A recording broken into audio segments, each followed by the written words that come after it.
Hello students, good morning. How are you all? I wish you all are fine. Today we will do worksheet 34. In this worksheet also we will read the chapter Essays that made trees bloom. Story so far. अब तक students हम पढ़ चुके हैं story में. We have seen time and again that the dog spirit repays the old couple's kindness by helping them become rich.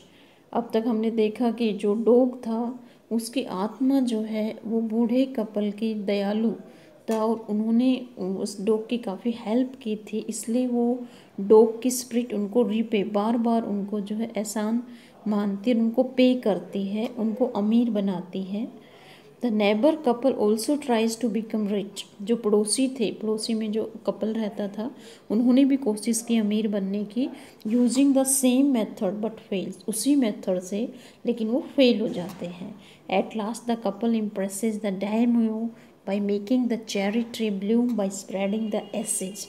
अंत में जो है कपल कोशिश करता है डैमियो को इम्प्रेस करने की, जो लॉर्ड है वहाँ का, उसको इम्प्रेस करने की. कैसे? वो चेरी के पेड़ को खिलाने के लिए कि उसके फूल खिल जाएं उसके ऊपर, जब वो एक मुट्ठी उसके ऊपर एसिड राख को फेंकी. The daimyo rewards the old couple with riches. जो डैमियो था उसने, क्योंकि जो ओल्ड कपल था उसको रिवार्ड के रूप में पैसे दिए थे, तो ऐसा ही अमीर बन गए, तो ऐसा ही वो चाहता था. वो ओल्ड कपल भी, जो दूसरा जो उनके पड़ोसी थे वो भी ऐसा ही करना चाहता था. तो उनके साथ क्या होता है ये हम इसमें पढ़ेंगे. But when the greedy neighbour heard of it. जब उस लालची पड़ोसी ने ये सब सुना कि कैसे चेरी का पेड़ जो है वो खिल उठा, उसके ऊपर फूल खिल उठे, जब उस आदमी ने उसके ऊपर क्या फेंका, जब डॉग का जो मास्टर था उसने जब उसके ऊपर एसिड फेंकी तो उसमें फूल खिल गए और डैमियो इम्प्रेस हो गया और डैमियो ने उस ओल्ड कपल को रिच बना दिया. तो ऐसे उनके पड़ोसी भी रिच बनना चाहते थे. But when the greedy neighbour heard of it. जब लालची नेबर ने ये सुना, ही took some of the magic acid and went out on the highway. तो उसने भी जो है वो जादुई एसिड ली और हाईवे पर चला गया. There he waited. वहाँ उसने इंतज़ार किया. Until a daimyo's train came along. जब तक कि डायमियो का जुलूस वहाँ आया. Instead of kneeling down like the crowd. भीड़ की तरह झुकने की बजाय he climbed a withered cherry tree. वो एक मुरझाए हुए चेरी के पेड़ पर चढ़ गया. When the daimyo himself was almost directly under him. जब जैसे ही डायमियो उस पेड़ के नीचे आया, he threw a handful of ashes over the tree. तो उसने एक मुट्ठी जो है ashes को उस ट्री के ऊपर फेंका. which did not change a particle. जिससे एक पार्टिकल भी नहीं बदला. the wind blew. the हवा चली और उसने क्या किया, fine dust in the noses and eyes of the daimyos. जो उसने एसिड फेंकी थी वो पार्टिकल्स जाकर जो डायमियो था उसकी आँख और नाक में चले गए, वो धूल सी. एंड हिज वाइफ, उसकी वाइफ की आँख और नाक में सच स्नीजिंग एंड चोकिंग. उन्हें छींक आने लगी, उनका गला चोक हो गया. It spoiled all the pomp and dignity of the procession. जो जुलूस इतनी शानदार तरीके से निकल रहा था उसका सारा जो है डिग्निटी चली गई, उसकी स्पॉइल हो गई, ख़राब हो गया. The man whose business it was to cry. जिस आदमी का वो बिजनेस था उस जुलूस को सक्सेसफुल बनाना, वो चिल्लाया, get down on your knees. घुटनों के बल झुक जाओ.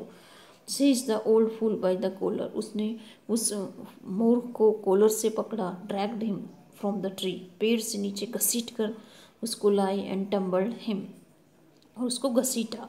And his ash basket into the ditch by the road. और उसकी जो एस बास्केट थी उसको रोड के ऊपर खाई में फेंक दिया. Then beating him soundly. उसे जोर जोर से पीटने लगा. He left him for dead. और उसको मरा हुआ समझकर छोड़ गया. Thus the wicked old man died in the mud. इस तरह से वो दुष्ट जो बूढ़ा आदमी था वो ऐसे ही कीचड़ में मर गया. But the kind friend of the dog. लेकिन जो डॉग का दयालु दोस्त था, dwelt in peace. वो शांति से रहा. And plenty. And both he and his wife live to a green old as.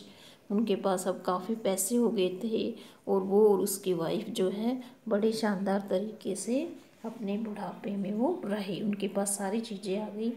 Okay, तो ये था हमारा ये चैप्टर. अब हम करते हैं इसके क्वेश्चन आंसर. फर्स्ट क्वेश्चन है इसका, match the following word meaning with the correct picture, हमें वर्ड मीनिंग को पिक्चर से करेक्ट मैचिंग करनी है। एसिड्स, एसिड्स क्या होती है?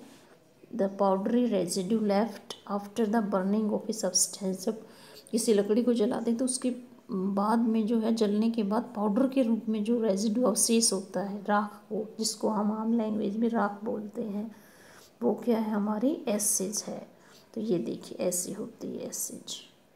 विदर्ड क्या होता है? मुरझाना, ड्राई एंड श्रिवल्ड, मुरझाने को, ये देखिए फ्लावर कैसे विदर्ड हो गए, मुरझा गए हैं। डाइम्यूज होता है ग्रेट लॉर्ड, जो राजा के समान ही होता है। जापान में जो लॉर्ड होता है वो डाइम्यूज बोलते हैं उसको। ये देखिए ये है डाइम्यूज। तो ऐसे आपको मैचिंग करनी है। अब हम करते हैं question number 2। Read the passage and choose the correct answer, passage को पढ़े और करेक्ट आंसर दें। हमने पैसेज पढ़ लिया है, तो अब हम देखते हैं इसके question. What happened when the neighbour through acid on the tree, जब पड़ोसी ने एसिड को, राख को पेड़ पर फेंका तो क्या हुआ? द ट्री विदर्ड, ट्री मुरझा गया। द ट्री ब्लूम्ड, ट्री पर फूल खिल गए। देर वॉज नो चेंज, तो इसका सी आंसर है कोई चेंज नहीं आया, एक पार्टिकल का भी चेंज नहीं हुआ, तो देर वॉज नो चेंज, इसका सी ऑप्शन सही है। अब करते हैं question number 2। Why was the daimyo angry with the old man, daimyo जो था, लॉर्ड जो था, वो बूढ़े आदमी से गुस्सा क्यों हो गया था? Because the tree did not bloom, क्योंकि ट्री जो है उस पर फूल नहीं खिले। Because the dust believe in daimyo's eyes and nose, क्योंकि डस्ट जो थी, उस राख की डस्ट जो थी वो डाइम्यू की आँख और नाक में चली गई थी, तो इसका आंसर है B. Okay, because the old man came in his way, क्योंकि बूढ़ा आदमी उसके रास्ते में आ गया था। नहीं, इसका आंसर है बी, क्योंकि राजा जो था लॉर्ड और डाइम्यूज उसकी वाइफ की आंखों में वो एसिड चली गई थी। ओके, तो ये थी हमारी आज की वर्कशीट, आपको समझ में आ गई होगी student. Thank you for watching this video, have a nice day.